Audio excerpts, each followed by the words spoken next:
For lovers of Sherlock Holmes, few genres are as satisfying as a brooding, atmospheric detective tale filled with clever deductions, chilling crimes, and brilliant but tormented investigators. While modern adaptations of Sir Arthur Conan Doyle's work have delivered iconic performances, from Benedict Cumberbatch's razor-sharp brilliance to Robert Downey Jr.'s kinetic energy, only a fraction of Holmes' original stories have reached screens in recent years. Fortunately, Netflix quietly released a gothic mystery that scratches the same cerebral itch, The Pale Blue Eye, starring Christian Bale. Released in 2022 with little fanfare, the film earned warm reviews and quickly became a sleeper hit among mystery fans. Directed by Scott Cooper, known for character-driven, brooding dramas, the movie combines atmosphere, classic detective tropes, and literary intrigue into a story that feels uncannily Holmesian, even without Sherlock himself. Christian Bale's Augustus Landor is practically a shadowed version of Sherlock Holmes. At the heart of the film is Christian Bale's performance as Augustus Landor, a weary, reclusive detective called to West Point after a cadet's suspicious death. What appears to be suicide quickly unravels into a chilling murder when the victim's heart is discovered to be ritualistically removed.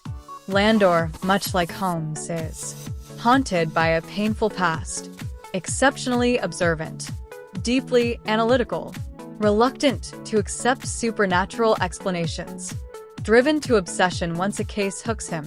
The film pairs him with a young Edgar Allan Poe, Harry Melling, who effectively serves as Landor's Watson, intelligent, poetic, curious, and surprisingly perceptive. Their odd couple dynamic is one of the film's greatest strengths.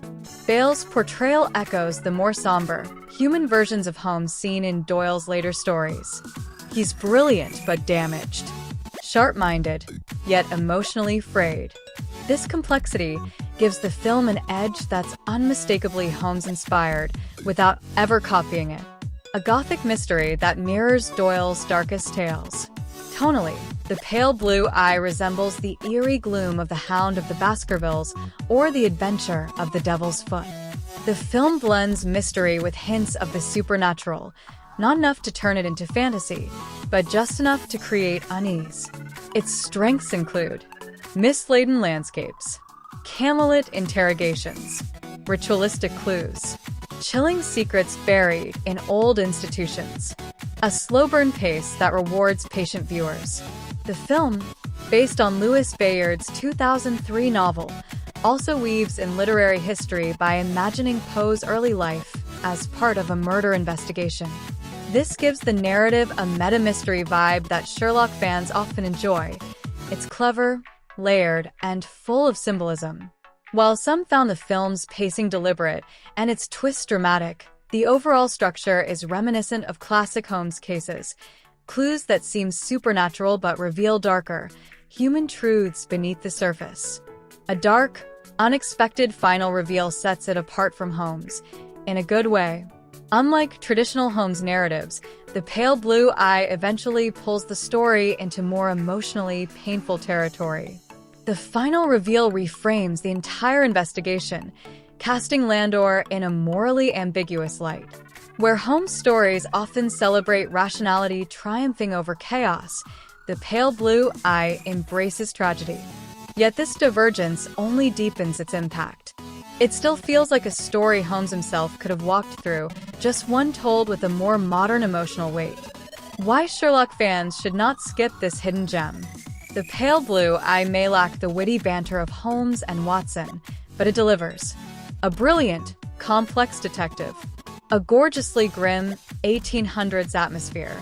A literary, clue-driven mystery. A slow-burning narrative packed with tension. A final twist that lingers long after the credits roll. For viewers who crave Victorian-era mysteries, cerebral detective work, and gothic aesthetic, this is the closest thing to a new Sherlock Holmes movie we've seen in years, even if the detective has a different name. And with Christian Bale proving he can embody a haunted, razor-sharp investigator, fans may walk away wondering why he hasn't donned Holmes' deerstalker hat already.